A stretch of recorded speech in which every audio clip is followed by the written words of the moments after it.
Halo historian, coba kalian lihat itu. Itu adalah balon udara yang bentuknya menyerupai kapal udara Zeppelin. Barikade udara yang sering sekali digunakan oleh pihak sekutu, terutama oleh Inggris pada era Perang Dunia Kedua. Pertanyaannya nih ya, namanya itu apa? Fungsinya buat apa? Cara kerjanya bagaimana? Apakah itu balon mata-mata? Udahlah, yuk kita bahas aja. Nama barikade udara ini adalah barrage balloon.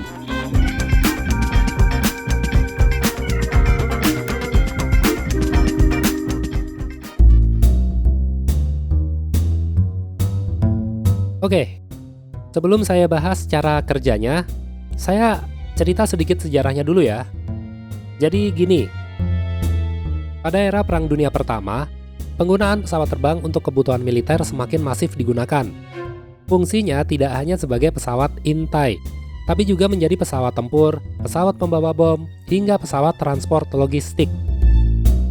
Nah, karena di era Perang Dunia Pertama itu senjata anti pesawat belum dikembangkan dengan baik, maka solusi untuk menangkal pesawat terbang salah satunya menggunakan barrage net, atau perangkap udara yang berbentuk jaring baja raksasa, diikat di tanah, kemudian dilayangkan dengan tenaga balon.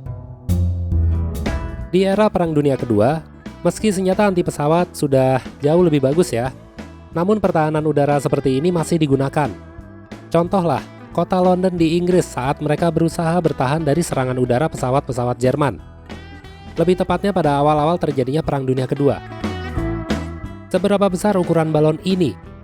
Barrage balloon sangat bervariasi dan tidak tentu, tapi umumnya memiliki panjang sekitar 18 meter dan diameter kira-kira 8 meter. Lalu balon ini terbang dengan tenaga gas helium atau gas alam batu bara. Seluruh balon-balon ini diikat dengan kabel baja yang terpasang pada alat semacam kerekan untuk dinaikkan atau diturunkan. Berapa tinggi balon ini dilayangkan? Kurang lebih 5.000 kaki atau 1.500 meter. Kenapa harus balon? Karena biaya produksinya rendah. Kenapa harus seperti Zeppelin? Karena bentuk seperti ini lebih stabil dioperasikan di area yang anginnya berhembus kencang ketimbang balon yang berbentuk bulat. Bertahan dari pesawat apa? Dari pesawat ini. Ya, ini adalah Stuka. Pesawat bomber tukik yang sangat terkenal dari suaranya yang khas saat menukik tajam sebelum menjatuhkan bom.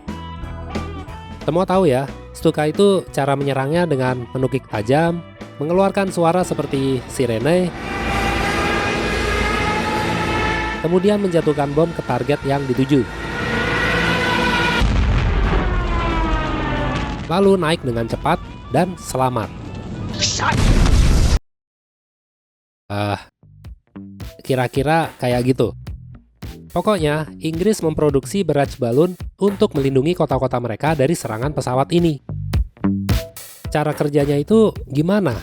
Ya, terus kenapa nggak pakai senjata anti pesawat aja sih?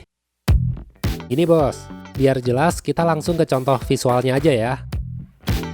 Pertama-tama nih, kalian harus tahu dulu. Umumnya senjata anti pesawat pada era Perang Dunia Kedua memiliki perputaran yang lambat dan dioperasikan secara manual. Tidak seperti senjata anti pesawat zaman modern. Jadi lebih mudah menembak pesawat yang terbang tinggi daripada menembak pesawat yang terbang rendah. Stuka adalah pesawat yang sering terbang rendah untuk menghindari gempuran senjata anti pesawat. Nah, jarak efektif senjata anti pesawat umumnya bisa mencapai ketinggian 23.000 kaki atau setara dengan 7.000 meter. Barrage balloon melayang hingga ketinggian 5.000 kaki atau setara dengan 1.500 meter. Artinya itu apa? Artinya, barrage balloon ini memaksa pesawat-pesawat Stuka untuk terbang lebih tinggi. Semakin tinggi, berarti akan menjadi sasaran yang efektif untuk ditembak oleh senjata anti pesawat. Kalau nekat terbang rendah, maka beresiko terlilit kabel yang terpasang di barrage balloon hingga terjatuh. Sangat berbahaya bagi pesawat musuh kalau terbang pada malam hari, karena kabel-kabel ini susah banget dilihat. Selain untuk perangkap pesawat, barrage balloon juga ada yang dipasangi dengan bom. Jadi berfungsi untuk meledakkan pesawat yang terperangkap di kabel. Cara kerja barrage balloon yang menggunakan bom ini saya visualkan juga deh, biar kalian jelas ya. Jadi gini, Sama seperti barrage balon yang biasa. Bedanya, barrage balon yang dipasangi bom memiliki penyambung yang bisa lepas saat pesawat musuh mengenai kabel. Nah, saat kabel terlepas, kedua sisi ujung kabel melepaskan parasut kecil yang berfungsi menahan kabel agar tetap melilit pesawat. Parasut yang berada di bawah lebih besar ukurannya daripada yang di atas.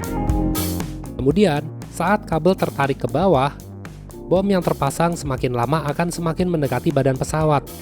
Hasilnya apa? Boom!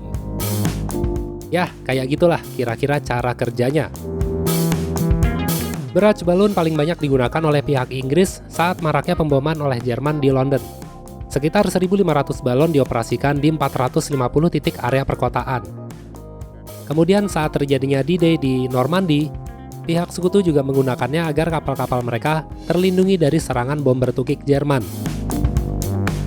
Selama dioperasikan di medan pertempuran, barrage balon cukup efektif menghalau pesawat-pesawat musuh untuk terbang rendah. Selain pesawat bomber, barrage balon juga cukup membantu mengganggu pergerakan roket V1. Berapa banyak pesawat musuh yang terkena perangkap ini? Nggak diketahui pasti. Tapi yang pasti, selain pesawat musuh, pesawat sekutu pun juga sering terperangkap oleh barrage balon buatan mereka sendiri.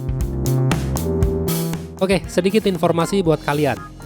Selama produksi dan pengoperasiannya, pihak Inggris lebih banyak menugaskan para wanita. Lalu banyak kasus kematian sipil terjadi saat barrage balon ditembak jatuh oleh pesawat musuh. Lah, kok bisa? Ya karena balon ini kan diisi oleh gas helium atau gas batu bara. Kalau ditembak, maka akan terbakar. Kobaran apinya jatuh, lalu menyebar saat mengenai wilayah sekitar di bawahnya. Nah, kalau zaman sekarang kira-kira barrage balon ini masih efektif nggak? Masih aja sih, kalau terpaksa. Gimana bos? Gue dengar negara lo pakai cara ini. Kasih tanggapan dong.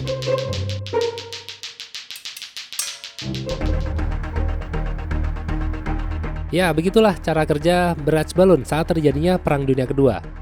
Sekarang kalian jadi tahu ya apa namanya dan apa fungsinya. Terima kasih banyak udah nonton.